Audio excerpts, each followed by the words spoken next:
আসসালামু আলাইকুম বন্ধুরা, আশা করছি সবাই ভালো আছেন। নিবেদন করছি অত্যন্ত হৃদয়স্পর্শী একটি কবিতা।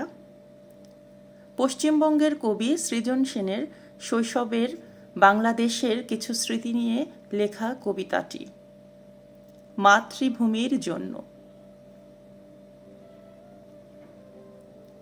আমার বয়স তখন কতই বা, 4 কিংবা 5, অথচ আমার স্মৃতিকে আজও অন্ধকার করে দেয় সেই সময়ের একরাশ কালো ধোঁয়া।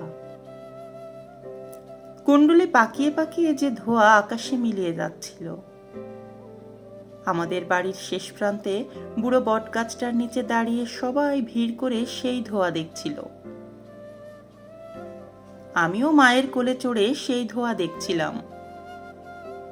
সবাই আতঙ্কে রায়ট লাগছে, রায়ট লাগছে বলে ছোটাছুটি করছিল। এবং তার কদিন পরেই সদ্যবিবাহিত দাদা বৌদির সঙ্গে আমাকে কলকাতায় পাঠিয়ে দেয়া হয়েছিল। আমি ছেড়ে এসেছিলাম আমার মাকে, আমার বাবাকে, আমি ছেড়ে এসেছিলাম আমাদের সেই বুড়ো বটগাছ, টিনের চালাওয়ালা গোবর লেপা বেড়ার ঘর, বাড়ির পেছনের পুকুর, পুকুর পাড়ের নোনা গাছ এবং আমার প্রিয় কাজলা দিদিকে। ছেড়ে এসেছিলাম আমার মাতৃভূমিকে, আমার জন্মভূমিকে।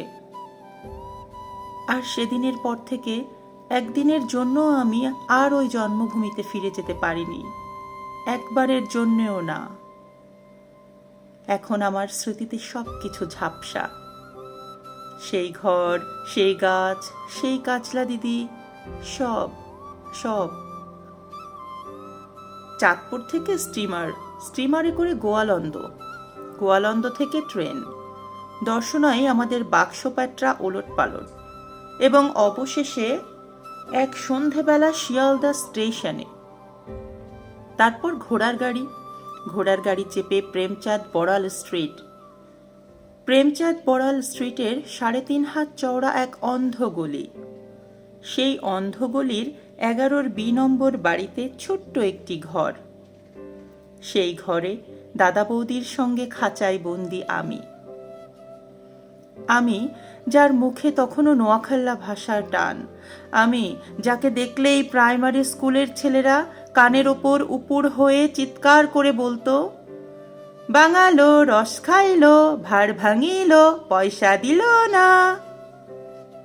সেই আমি চারদিকের ওই টিটকারির ভয়ে নিজের বাঙালপনাকে গোপন করার জন্য প্রাণপণ চেষ্টা করতে করতে ধীরে ধীরে যখন অন্য মানুষ হয়ে উঠছিলাম, ঠিক তখনই আমার জন্মভূমি থেকে বাবার একখানা চিঠি এসেছিল। সবাই সে চিঠি নিয়ে জোরে জোরে আলোচনা করছিল এবং আমি শুনেছিলাম ঢাকায় নাকি গুলি চলেছে, গুলি। বহু বছর পরে জেনেছিলাম সেই গুলি চলেছিল তাদের ওপর যারা আমাদের মাতৃভাষা বাংলার মর্যাদা রক্ষা করতে ওপার বাংলায় লড়াই শুরু করেছিল। শুনেছিলাম তারা নাকি পুলিশের বন্দুকের সামনে জামার বোতাম খুলে চিৎকার করে গাইছিল, ওরা আমার মুখের কথা কায়রা নিতে চায়। আর সেই মুখের কথার গৌরব রক্ষা করতেই তারা নাকি পুষ্পাঞ্জলির মতোই তাদের প্রাণকে সমর্পণ করেছিল। আর এপার বাংলায় আমি আমার সমস্ত বাঙালপনাকে ঝেড়ে ফেলে তখন ধীরে ধীরে হয়ে উঠছি কেতাদুরস্ত অন্য এক মানুষ। ইংলিশ মিডিয়াম স্কুল থেকে একটার পর একটা ক্লাস টপকে আমি রণপায়ে এগিয়ে চলেছি। ইংরেজিতে কথা বলায়, চাল চলনে, আদব কায়দায় আমি তখন সবাইকে মুগ্ধ করতে পারি। রাম ব্যানার্জি লেনের বাড়ি ছেড়ে আমরা উঠে এসেছি কলকাতার এক অভিজাত পাড়ায়। কেউ আর আমায় বাঙাল বলতে সাহস পায় না, বরং একটু সমীহ করেই চলে। আমার দাদা বৌদি আমাকে নিয়ে গর্ব করে। আমাদের ভূতপূর্ব বাঙাল জীবনকে আমরা তখন রীতিমতো ঘৃণা করতে শিখে গেছি। তারপর থেকে আমার জীবনে শুধুই চড়াই।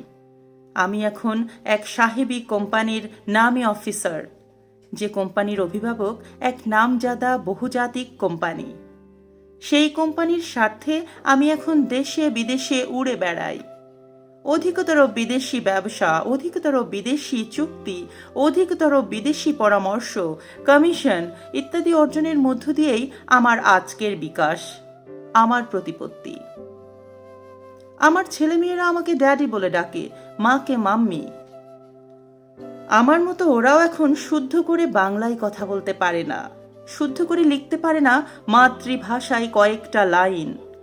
আমার ছেলে মেয়েদের কাছে বাংলা ভাষা একান্তই বিদেশি।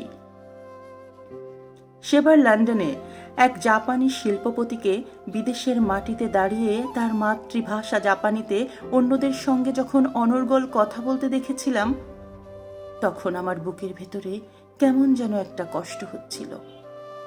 ইংরেজিতে কথা বলতে না পারার জন্য ওই মানুষটির ভেতরে কোনো লজ্জা ছিল না, বরং মাতৃভাষায় কথা বলতে পারার অহমিকায় মানুষটিকে যেন উজ্জ্বল হয়ে উঠতে দেখেছিলাম। আমার ভেতরে সেই অভিজ্ঞতার যন্ত্রণা একটা কান্না হয়ে গুমড়ে গুমড়ে উঠছিল। আমার মনে হচ্ছিল, আমার কোনো মাতৃভূমি নেই, আমার কোনো মাতৃভাষা নেই, আমি যেন এক শিকড়বিহীন চিরবিদেশী। তাই মাতৃভাষার জন্য যারা জীবন দেয় তারা কেমন মানুষ, আজ আমার ভীষণ জানতে ইচ্ছে করে।